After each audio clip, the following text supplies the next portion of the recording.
From Monterey, California to Ocean Cove and a few stops in between, I'll tell you about our first day of our Pacific Northwest tour on this episode of Utah ADV.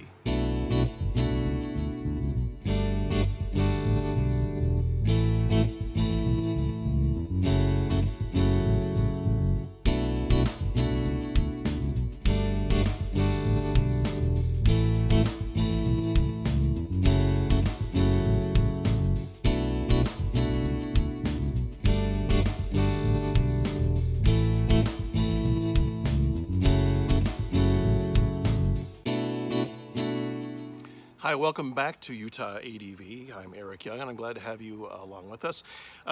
This episode's going to start kind of the series of all the episodes that recap our experience on the Pacific Northwest tour.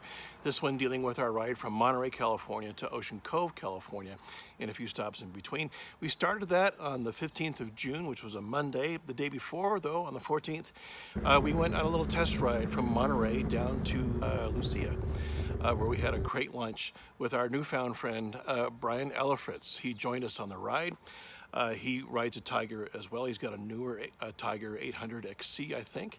And we had another significant Brian join us, Brian King, Addie's husband, with his newly acquired BMW 800 GS.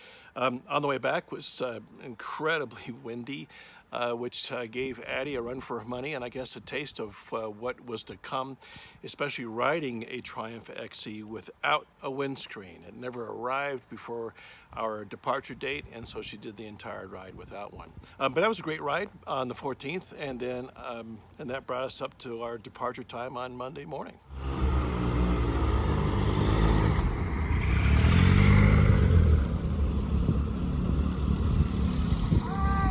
Bye. I love you. Early in the morning on Monday, we left Monterey and made our way up the coastline. We did all this in really dense fog that had settled in along the coastline and then eventually burned off by the time we got to about Watsonville or so. As the road goes to Watsonville, Highway 1 leaves the two-lane aspect of it and turns into 4 lanes. Both sides, kind of a freeway, as it makes its way up into Santa Cruz, and you know, it's a freeway. It's slabbing it as it goes from there. As you get into Santa Cruz, you have the option to take 17, which will take you back into San Jose, which is crazy. Leaving the west side of Santa Cruz, then we made up our way up the coastline. And our first stop there was coming into Pigeon Point Lighthouse, where it was closed due to COVID situations, which I'll talk about in subsequent episodes as well, because this was a really weird trip as far as those restrictions were concerned. The weather became more cooperative. The fog was gone. It got up to about 67 degrees, which we were all geared up for, and made the ride from there. We went through Half Moon Bay, where we stopped for a little bit of breakfast, and from Half Moon Bay into Pacifica. And at Pacifica, Highway 1 turns into a freeway again at that point.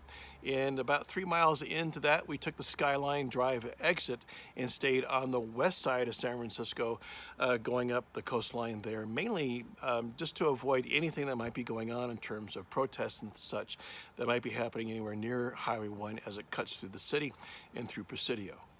Once we got through the city, we made it to the Golden Gate Bridge Visitor Center, which was also closed. And as we went into the parking lot, we went right back into the Presidio along Lincoln Boulevard. And just shortly after that just shortly after that left-hand turn, there's a little park that overlooks the Golden Gate Bridge there. We stopped there to go through and rig up a couple of GoPro cameras. And again, to kind of rest up a little bit before we made the trip across the Golden Gate Bridge. Across the gate, then we ended up at the rest stop where we have a nice view of the bridge, and got geared up and ready for the more curvy aspect of this ride for this day, as we left the 101 further north and picked up the 1 and then wound our way around on the Shoreline Highway past Mount Tamalpais, past the Muir Woods Recreation Area, and then through Stinson Beach From Simpson Beach, we went up past Bolinas Lagoon. And from there, we went to Nick's Cove, where we had some lunch. If you ever get a chance to grab their crab cakes, I would highly recommend them, even though they're about 20 bucks for a pair, but worth every penny. We've gone to Nick's Cove for years just to go through and enjoy the crab cakes. Lots of other good food there too. The restaurant was shut down. It was just kind of a curbside service, kind of a order window, and then we ate outside there at Nick's Cove, but it was it was very good. I really enjoyed it from there. From there we go to past Bodega Bay. Alfred Hitchcock's famous movie The Birds was shot in that area. If you have a few extra moments, not a bad idea to go through and take a look at that little town. Not a whole lot has changed there since the actual production of the film. From Bodega Bay then, we made our way up past Fort Ross, a Russian settlement. We finally landed at Ocean Cove.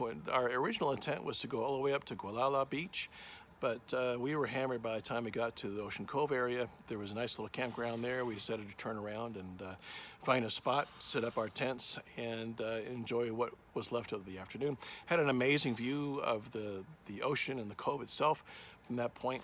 A little on the windy side. We kind of had to park the bikes to create wind breaks for the tents. But outside of that, everything was just fine.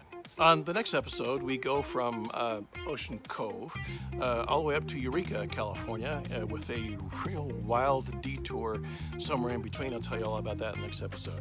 If you like what you see, let us know. And if you haven't subscribed yet, we'd love to have you along for the rest of the ride. All right? Thanks for watching.